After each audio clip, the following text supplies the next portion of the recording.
goddamn zombie tiger. That's crossing the line.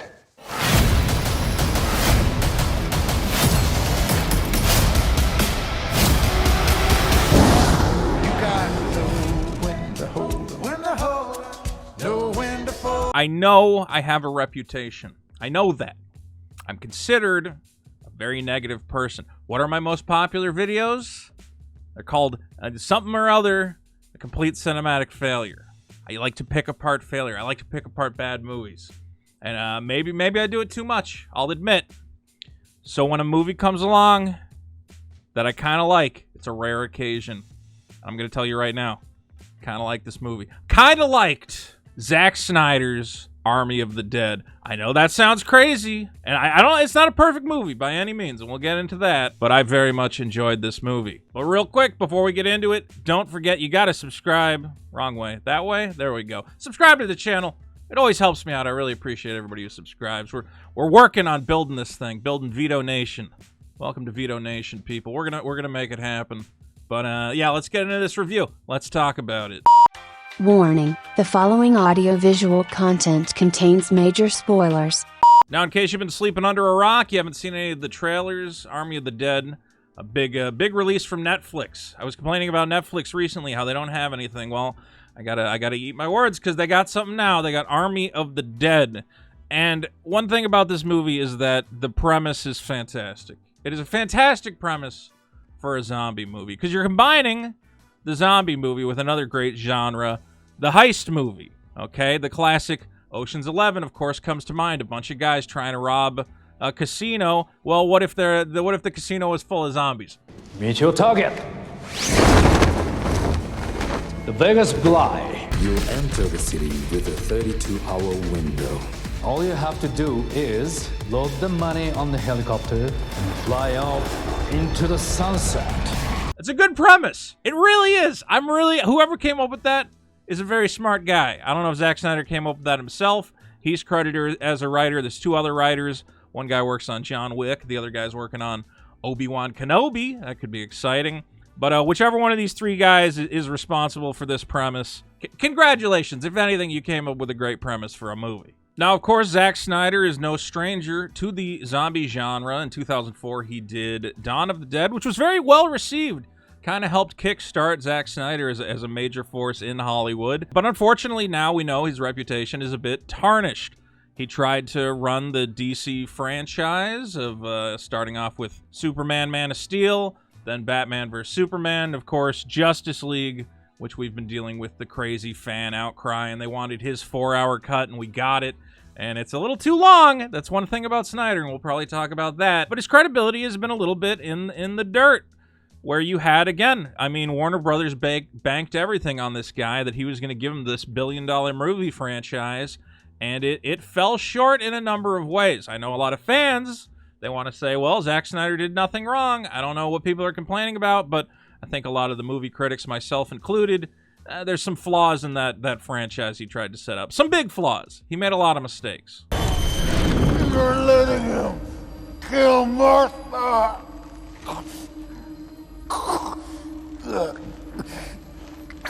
What does that mean? But that being said, even though a guy like me, I'm not a fan of the Zack Snyder DC universe, I am a fan of Zack Snyder in some respects. There's some stuff he does that I really like. I think he's a bad writer a lot of the time, which is why I don't know. He's the top billed writer on this one.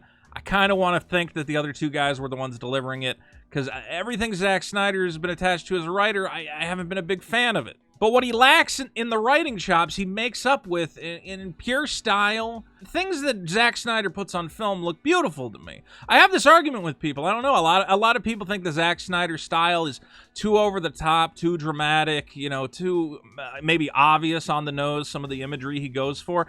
I don't know. It works for me. It's worked for me since Watchmen. A lot of the frames in that movie, I always say that. A great movie. You can take frames from it and hang them on your wall. Even in Batman vs. Superman, even in Justice League, there are shots in that movie I would hang on my wall, and I would be proud to look at them. You know, that a movie that looks like a painting at times. These great shots. Army of the Dead has that same visual style. There are some great visuals that just stand out. The opening sequence, which is a Zack Snyder hallmark, he loves to do these big, fun, almost music video openings to start off some of his movies. Always great. Always great. We get a little story in this opening about a mom, I think, trying to save her daughter.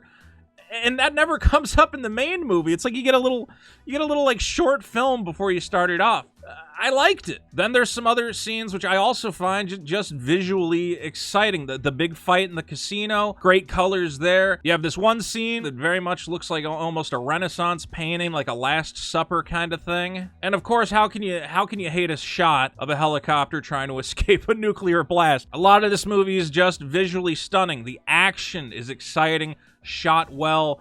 It looks great. It's a great looking movie. Now, as I've said, I like the basic plot of this movie. I like the idea that it's a heist movie going into a casino. There's this money that's basically unmarked. The insurance company has already comped it. So it's basically, if you take the money, it's untraceable. There's millions of dollars down there. It's a great premise, and the plot mostly, I mean, it's about getting to the casino, getting the money. Though where I start to take issue with the plot is when it kind of meanders away from that central focused storyline. Now, Dave Bautista is great in this movie. This guy, come on, is one of the great actors of our times. You would think a muscle-bound jerk like him would be unable to play these nuanced characters, to give them real emotion and make them believable, but he does it, and it's great.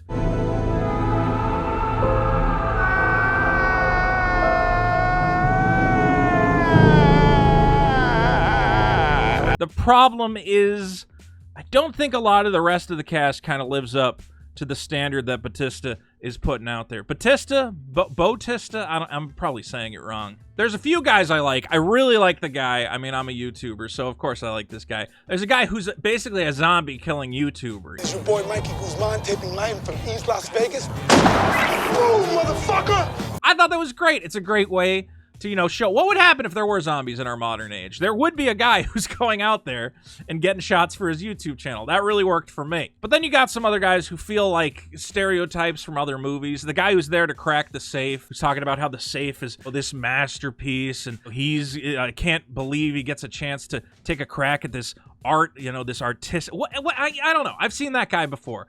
I don't know. It's a little too much of a stereotypical character. Some of the other guys just, I don't know, generic bad guys or whatever else. But you know who I did like? And this is very interesting. Tig Notaro as the helicopter pilot who's got to get him out of there. Now, what some of you might not know is that character was originally being played by Chris D'Elia, a comedian who did some things. Well, we won't talk about what the things are. And to be fair, they're alleged. I can't prove that the man did anything, but the things that are alleged, people don't like it. And when that happens, you get taken out of a movie. Here's the problem. The movie's already shot. The whole movie's already shot. So what do? You use digital trickery. This is incredible. And they put Tig Notaro in all of his scenes. And it works. If you did not know that going into the movie, you would have no idea that this character was added in post-production with a green screen or whatever else. Some of the shots where they managed to get her in, and it's like this 3D camera shot going around the actors, I was like, whoa, all right, special effects team getting it done. And I also just really liked her performance. I really enjoyed her. I guess the filmmakers are pretty lucky that her character just has to hang out on the roof with the helicopter alone most of the time. It doesn't really have to interact with the rest of the cast. That was very lucky for them. But again, it works. I was amazed at what they were able to do there. But again, some of the other characters not nearly as strong. This girl who Bautista used to hang out with, generic badass black guy. Okay. But the worst character, hands down, is Bautista's daughter. I know what they're trying to do. I know what Zack's trying to do. Zack's going, well, I don't want this movie to just be a mindless, stupid action movie. I want this movie to have a heart. It's about this father and daughter who are estranged because the mom got turned into a zombie. The dad had to kill her. But then afterwards, he wasn't there to be emotionally available to his daughter. Here's the thing. That's kind of boring. It's a little too generic of a conflict. I mean, yes, it involves zombies, but just the idea that, the mom died and the dad wasn't emotionally available to her. Okay, I don't know. It was not interesting to me. And the amount of time spent dwelling on it, I thought was a mistake. It doesn't work within the confines of the movie. At one point, They got to go up to the roof to activate the emergency generator to get their guys into the vault. Again, you're in a hot zone full of zombies. Like, you know, let's go. Let's get this done. But instead of getting the generator started right away, again, they have a little talk about their feelings.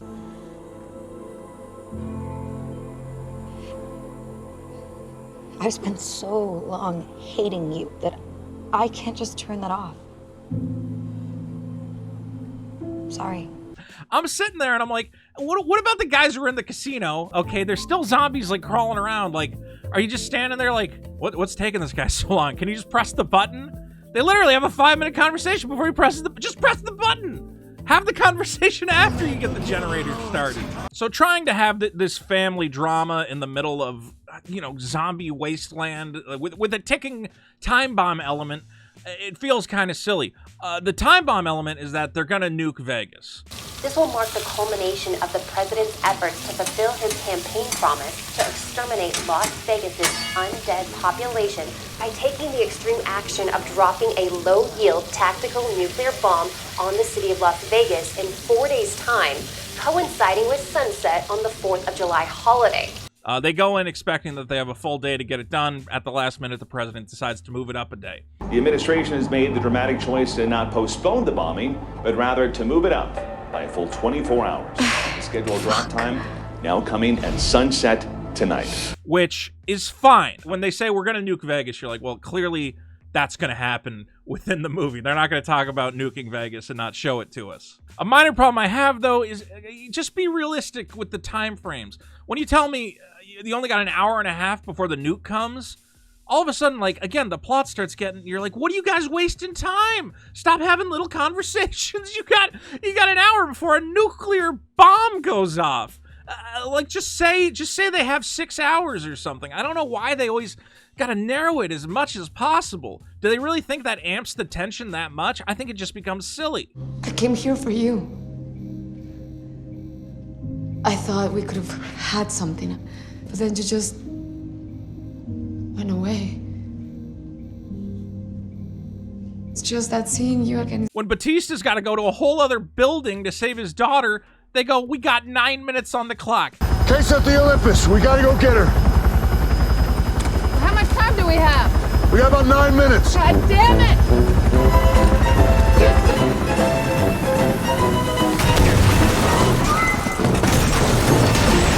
9 minutes to land a helicopter, get into a building, find your daughter, you don't know where she is in the building, then get back to the helicopter, take out and escape an active nuclear zone? Why do you make it this tight? Say he's got a half hour and I'd at least be like, all right, that's a little reasonable. 9 minutes, I'm like, these guys are insane. Why are you wasting your time? Let your daughter die. Which again, the daughter character I have probably the biggest issue with. So her whole storyline is that after the zombies show up, now they have these camps. The camps are for people who, I guess, might be infected or were, like, close enough to infected zones. I wasn't exactly clear on that. I might have to watch it again. These camps are basically Zack Snyder's stand-in for, like, an immigration detention center. Movie's getting a little political. Okay, I mean, if that's the way you want to go with it, kind of feels like you're hitting me over the head with the, you know, feel bad for the poor brown people. I feel bad for brown people. I do. I just don't know if it needs to be in the zombie movie. Seems like a little much. Anyway, one of the people in the camp, a mother of two, she goes, I'm gonna go to Vegas, crack open a slot machine, take, you know, a couple grand out, and then I'll have enough for my family. And, you know, of course, the daughter character is like, no, you can't do that, tries to convince her not to, and then finds out that in the middle of the night, this lady snuck into Vegas. Hey. What's wrong? Mom's gone. So all of a sudden, Batista's daughter is like, I'm coming with you guys. I'm coming with you. No, you're not. Yes, I am. No, we're not having this conversation. In my head, I was like, Batista, just knock her out with your gun and tie her up. Like, I was like, don't bring your daughter, who is clearly not trained in any sort of zombie killing or anything. Like, literally, just punch her in the mouth, tie her up with some rope, and tell her you'll be back in 24 hours, or leave a note, whatever. But, of course, she comes with them into the hot zone to look for her immigrant friend, her whatever you want to call her. The problem is, I'm one of these guys who watches zombie movies, and the second characters start doing stupid things that put everyone else at risk. I just hate that character. I'm like, you are risking everyone's life with your stupid need to go find your one friend. I don't even want to save that lady. I don't care that she has kids. If you go into an active zombie zone, looking to crack open a slot machine, okay, you made a bad choice. You got captured by the Zombie King. I guess we got to talk about the Zombie King.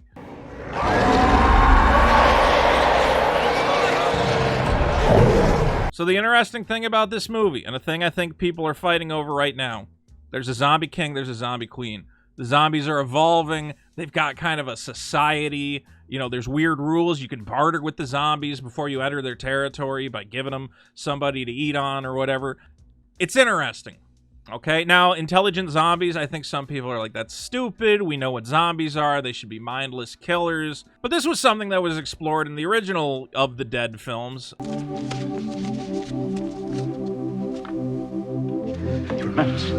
He remembers everything that he used to. The idea that they retain some intelligence, could they be somehow reformed? I don't know. So that's a theme we've seen before. I take no issue with it. Now, there's one guy on the team who's clearly a plant. You know, nobody trusts him from the beginning. I believe we've officially met. My name's Martin. Don't talk to me. I don't trust any of these people, but especially you. I don't trust that guy. I don't trust you to have our backs if shit goes bad. He's there representing, you know, the businessman who's setting them in to get the money, but he's a very sneaky guy. And what we ultimately find out, spoilers, is that this guy did not care about getting the money out of the vault. This was all a ploy to get in there and get the head of the Zombie Queen. Her head is apparently worth way more money than the millions of dollars in the vault because it will allow militaries to create their own zombie soldiers. Okay, fine. I buy it. It's fine. In the right hands, this is the power to make more of them. Power to control your own zombie army. That's the ultimate WMD. So that's basically where things go off the rails for the team, is that, what's his name? Stupid guy cuts off the Zombie Queen's head, makes Zombie King very mad, and the truce that they established early on in the movie is now broken, and all hell breaks loose. This is especially interesting because I guess the Zombie Queen was pregnant with a little zombie fetus.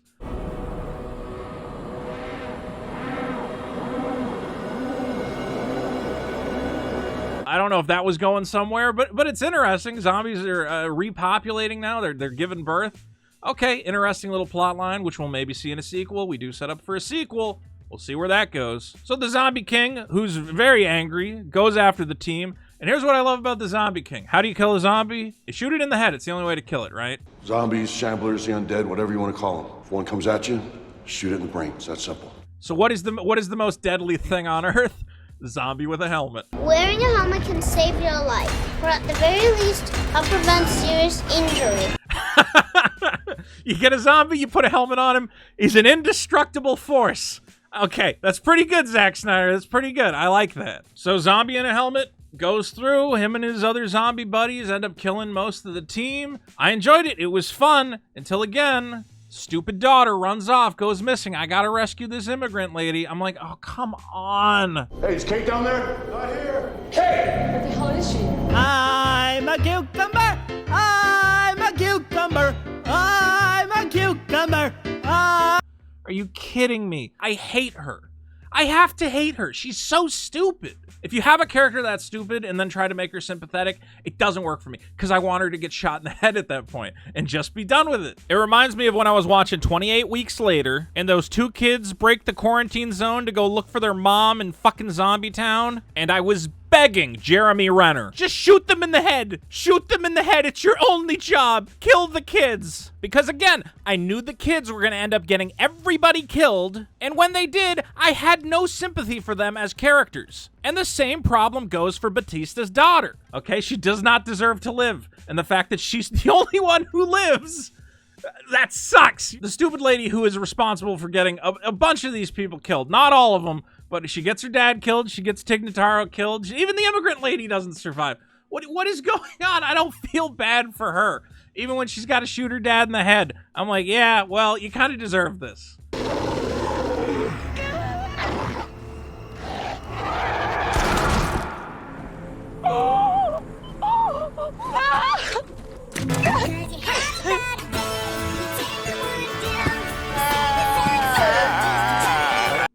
This is your fault. I feel nothing for you. That being said, though I have trouble with the family drama, some of the time limit stuff, whatever else, I mean, this is still a movie where I get to watch a zombie tiger bite a guy's head off. I like running through a casino, shooting at zombies, that classic Zack Snyder visual style. And I'm at the point now where I can't tell, is Zack Snyder a great filmmaker who just ends up with some bad scripts? Or is this like a one-off, he got lucky, and the next thing he puts out is going to be a stinker? I mean, I guess we're going to see. Zack Snyder is one of these guys who I think is best suited for these movies that aren't attempting very deep themes. When he tries to get deep with like the Batman vs. Superman and the Justice League, it just falls on its face. It feels like a first-year creative writing assignment. I don't know if you saw the news story recently where Zack Snyder goes, you know, for Batman vs. Superman, I wanted to call it Son of Sun, Night of Night. And that's when I go, Zack Snyder's a crazy person.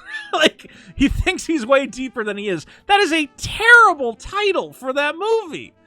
And again, in this movie, there's a lot he does right, but then there are, you know, those classic Zack Snyder issues.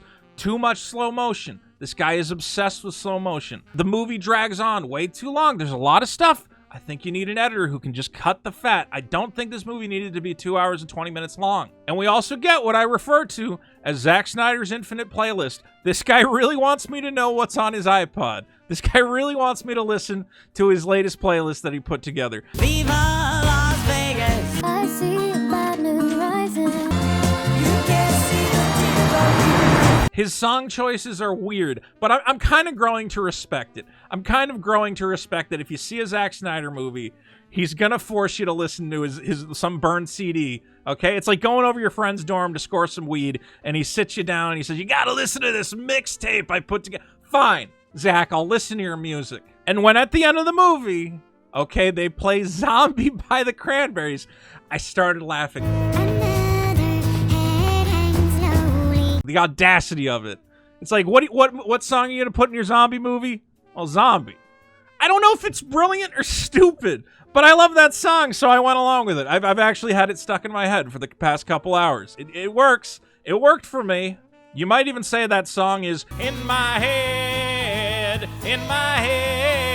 zombie, zombie, zombie. Ay, ay. So ultimately, all right, we'll do the classic critic thing. I'm gonna put it on a 10-point scale. Okay, 10 points. No, let's go with 5 stars. We're gonna put it on a 5-star scale. 3 stars. It's a solid film. It's not perfect, but I think it's worth a watch. It is good. Definitely check it out. Thank you, Netflix, for making my subscription worth it. Okay, because with Thunder Force, I was gonna cancel. I was like, what am I getting out of Netflix? But all right, I'm coming around. I'm coming around on the Netflix experience. Ladies and gentlemen, thank you for watching. Subscribe. Please subscribe. I need this. All you gotta do is click the button. If you don't like it later, you can unclick the button. Okay, but just click the button, because there's some other YouTubers, to be fair, they're gaining on me. Okay, this is a matter of personal pride for me. I see these guys, they got like 198 followers. They got 200. I'm like, no. I can't let these guys lap me. So please subscribe to sate my pettiness. We got more cool videos coming soon. Thanks for watching Army of the Dead. Zack Snyder, good job. You did a good job, buddy. Keep it up. Keep it up.